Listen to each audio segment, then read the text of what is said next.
Dans l'attente des décisions côté politique, les critiques continuent de pleuvoir sur ce gouvernement à nouveau submergé par la vague. Mais plutôt que d'entendre les sempiternels, il aurait fallu faire ceci ou cela. Claudia Bertram, à l'Assemblée nationale, vous avez demandé aux différents opposants quelles sont leurs propositions aujourd'hui, les mesures qu'il faudrait, selon eux, mettre en place. Oui, les oppositions ne comptent pas venir les mains vides, par exemple du côté de la droite. Damien Abad, le chef de file des députés LR, veut répondre à l'asphyxie des hôpitaux avec toute une série de propositions. Des propositions très concrètes. Pourquoi aujourd'hui en France on n'est pas capable de faire venir des réanimateurs de l'étranger ? Pourquoi on n'est pas capable de mettre en place des hôpitaux éphémères ?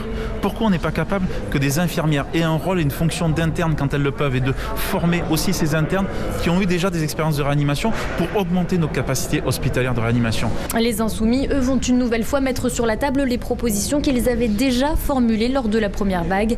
Des propositions que détaille le leader de la France Insoumise, Jean-Luc Mélenchon. On va lui demander de faire enfin ce qu'il faut faire. Premièrement, les masques gratuits.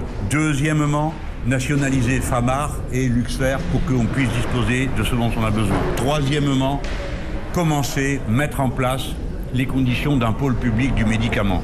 Quatrièmement, organiser pour faire face à la détresse alimentaire, parce que ce problème n'est pas traité. Chez les Verts, on compte insister sur 2 leviers, le télétravail, l'instaurer partout où c'est possible, et les transports en commun en développant l'offre aux heures de pointe pour les désengorger. Claudia Bertram, depuis l'Assemblée nationale pour Europe 1.